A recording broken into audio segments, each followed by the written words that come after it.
live at the poolside of the Intercontinental Hotel tonight. It's Kabando versus Midiwo. It is Jubilee versus Cord, and it's all going down right here, live on JKL. Now, at Wakabando is Kabando's Twitter handle. I'm at Koinange Jeff. And Baba, while you were away, Midiwo tried to join Twitter. By the way, Jeff, did you know that the digital government of Jubilee today advertised for a tender to airlift presidential speech in all the 47 counties, instead of using the much claimed digital? Was that true though? Was that a true tender? It is a true tender, and the tender document is 500,000 shillings, and the airlifting will be per chop 144,000 shillings per flight hour. So I'm not alone. Even the State House is with me. I'm not alone. This brings me to a tweet I've just gotten. John Githanga says, Kabando, why is the president hesitant to expose the corrupt government officials he keeps on harping about? Why is he hesitant?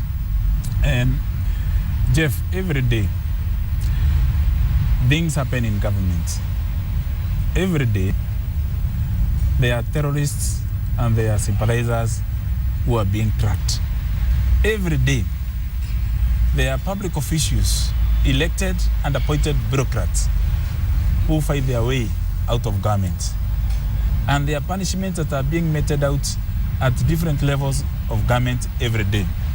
The work of a president is to make pronouncements of policy, public policy, and then implementation of that policy is done by the relevant public officials. And therefore, it will not be possible. If you go to any county, any sub-county, every ward, somebody is being arrested for this crime or another crime.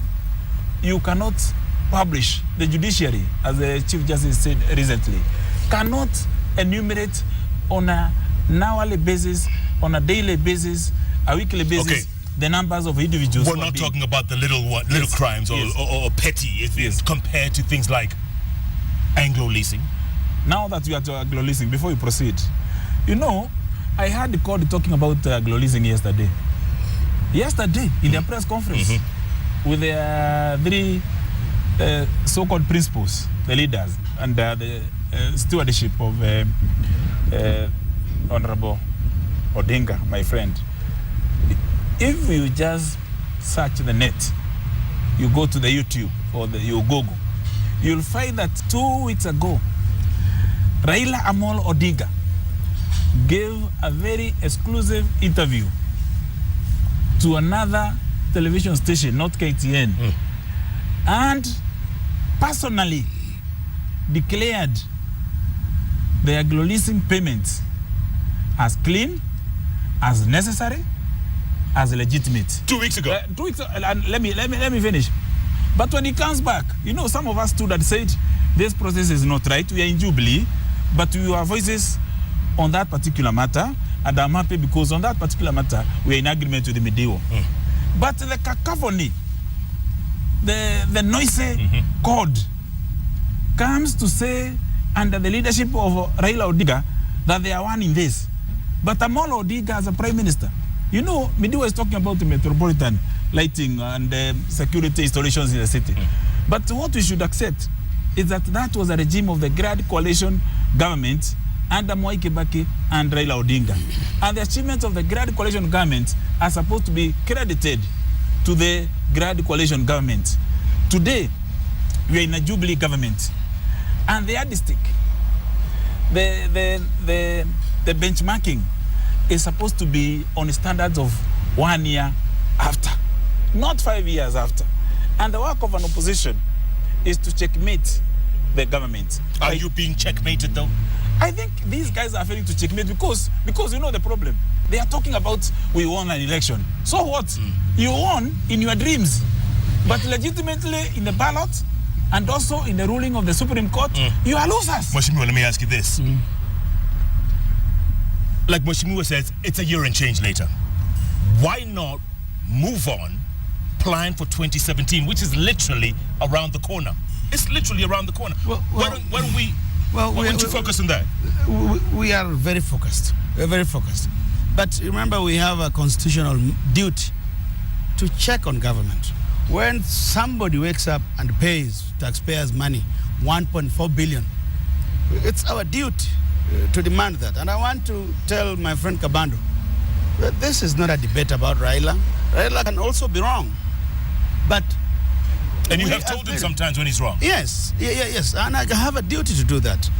When you take public money and you pay it to a couple of individuals on the streets of Nairobi, in other countries, that is instant death.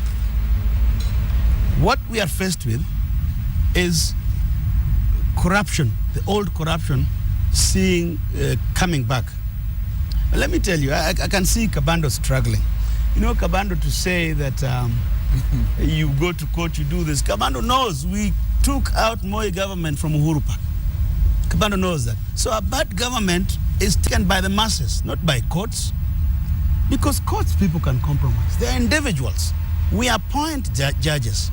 They're individuals. Yeah. But the people, we have a duty to put people together to demand their rights. But correct, but you did not demand mass action the other day. There's no call. No, but nothing stops us. What we are saying, let us first of all say, we know problems, the solutions to the obvious problems, corruption, insecurity. Look at Mombasa today. I had a member of parliament saying today, he was in Mombasa over the weekend. In fact, Kanini, they went to Mombasa. And the hotel where they went, the hotel was closed. People are predicting that this economy will grind to a halt by Christmas. But so we have a deal. No. The problem I fight. We'll talk about the economy. Yeah, we'll talk about the economy. But before we proceed, can we accept that the times of pre-2002 elections are not the times of 2014? That now we have a constitution, we are fighting for a new constitution, we have devolution, we are fighting for devolution, we have... Kenya has always had a constitution. When did we not have a constitution? Can I finish? Yes. Midiwo was away for too long. Yes. While small Baba, you are away. We wide the streets asking for new... No, small Baba, Baba Mdogo. While you are away, yes. We wide the streets asking for the repeal of Section 2A. It happened a long time ago, 1990. Yes. Correct. Then we sought a new constitution, which we passed in 2010. Yeah. Now, what we should be talking about, my friend, is exactly what does the opposition want in the area for reasons of tourism.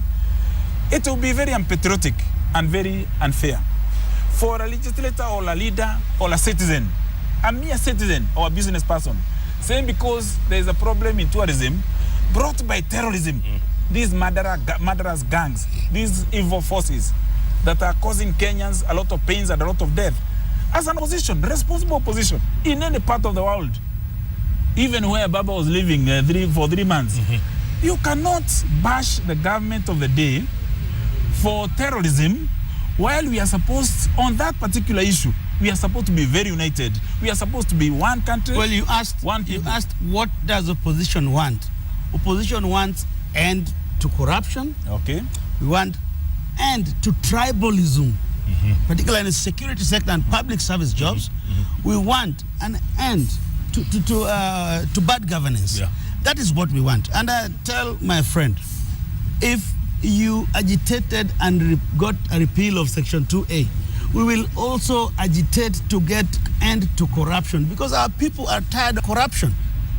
Really, we are very tired because we are tired of corruption. What we are saying, before we get to mass action, why can't we sit down as elected leaders on taxpayers' money and say which is the trajectory to take with our country, so that we have a country. You know, elections, people come and go. Uhuru will be there and he will go. All we are saying, we are doing what they have failed to do as a government. What we are saying, here is a formula. You can tweak it, but what the people of this country want to know. Why is the price of unga up? What is happening? Why is fuel so expensive? Why are Kenyans so angry? As leaders, we have a responsibility. He says that dialogue takes place in Parliament. No. Parliament Jubilee has a supermajority. There are 16 MPs, short of 2/3 majority. But it's a number misused. If I was President Kenyatta, I would make the best legislation because I have the numbers. My legislation, if it is good, cannot be frustrated. Mheshimiwa, do you agree that things could be a lot better a year and change later? Collectively, as leaders, and I say even as common citizens, as entrepreneurs, as professionals, this country deserves to be better than it is today. And for it to better and to grow and to prosper is our collective responsibility from our respective domains. In the National Assembly across the road, we sit in a committee called the House Business Committee that prioritizes the business of Parliament, both at the Senate and the National Assembly, and in the county assemblies, we have that process. What we should be hearing from the opposition is exactly what is your blueprint, not the noise that is made in Laris. That noise is important. But you leave your supporters very frustrated because they came from up country, so loaded with expectations that we are now, Baba is back, and while Baba was away, Jubilee as a country. No, that must stop go the on. contradiction. You have already said, Kabando has already said, it was a welcome party for Baba. Welcome people don't even have to talk. People come and merry-make. We come and dance. Exactly what we they did. Do it, and that's what they did. And don't forget, Mheshimiwa, before Baba left, ODM was in a mess. Don't forget Kasarani, Men in Black, that whole fiasco. ODM was in shambles. And then he comes back. And in that meantime, the opposition was silent. Basically, was very silent. Is this the reinvigoration of the opposition? Is this what we're saying? Can I interject before he proceeds? Sure. Let me interject. You see why I'm saying is an indictment of the opposition. Can you imagine an opposition that has members of parliament, senators, county assembly, governors, a deputy leader of that coalition, minority leader in the National Assembly and in the Senate, and for 3 months, they were as dead as a dodo, only awaiting one man to come and revive their spirits and bring their supporters from all over the country with expectations. If Kenyans watched, and they did, the management of their rally at Uhuru Park, I'm sorry to come there, it was cacophonous, it was a hurricane of disappointment. If you cannot manage a simple rally welcoming Baba while we are away, you cannot even give a good chorus. What are you going to do for the country? Let me say this. Go ahead. What can you do for the country? In the absence of Baba, we were led very ably by Honorable Kalonzo and Honorable Wetangula. Very ably. But let me say this. The one man he's talking about is a great man. It's a great man. Like he knows, I'm sure Kabando cannot contest that. I mean, we are here today. When I heard the governor of Usengishu saying Raila can't come here, he does not know that seat he's sitting on. Raila is the one who brought it. How? Raila spent years for devolution in prison. He does not know that. You know, a leader who cannot make that simple connection cannot be a good leader. You know, accept, give credit, and we move forward. But let me tell you, if you ask Kabando today, where are the offices of their party and which is their party? They meet at State House. At least ODM attempted. Let me tell you this, and I want to say this for all the parties, not only ODM. My belief, having been in many parts of this world, is that no political party can do that process. And ODM is simply too large to do that process. What process is that? The process of convention. In conventions, people always come when delegates already have chosen their people. People are elected otherwise. Even the way political parties do nominations, no, TNA can't do it, ODM can't do it. But you admit it was a mess. Of course, and we apologize. I apologize for it.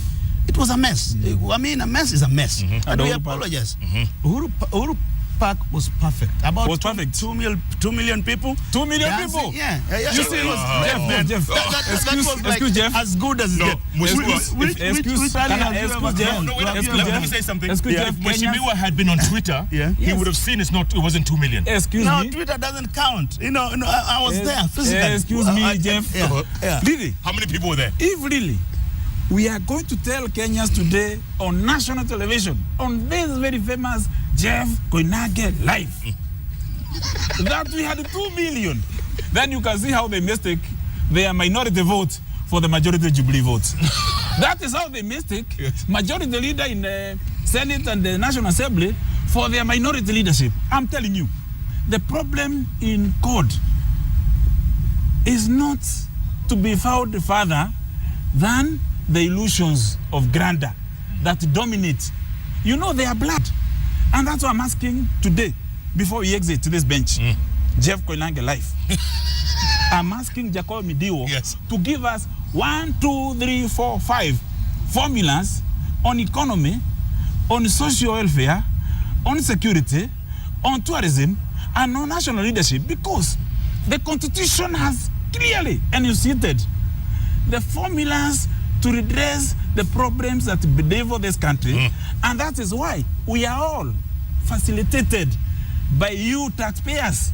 You facilitate this man, those women, in all the levels of government, in order for them to empower and enhance the capacity of this country. Let me begin by sharing. I'm going to take a quick call, and then we're going to take a break, and we're going to come back, and you can answer the 5-point plan. Okay? Yeah. What do you say? 5. Yeah. Okay. We have a call. Where are you calling from? Okay, Nairobi. You are live on JKL. Talk to me. Hello, you're live. Hello, Jeff. Yes. I'm Nehemiah. Nehemiah, how you doing? I'm calling from Nairobi. Good. Go ahead. Can you tell Kabando to tell the truth? Eh? Go on. In fact, even in the last generation, I was a clerk at Nyeri, and I witnessed how elections were being conned in a dark corner in the name of the governor, seat. So when he says about the rigging of Raila Odinga, he can decide to go on what seat they want to take. Not even Raila Odinga. Let's leave Raila Odinga out of this. Okay. So I congratulate Jakoyo Midiwo how he put the thing together. Yeah. Okay, Nehemiah, thank you very much. Gentlemen, hold those thoughts. You have both questions to answer, okay? What was that? Illusions of grandeur? Cacophony? Are you reading a thesaurus these days? Big dictionary in your house? The man was a smart kid in the university. Student leader. We went to good schools. Gamma Primary School. And Odaya boys in Odaya. JKL. We're talking issues. Believe it or not, we may be laughing.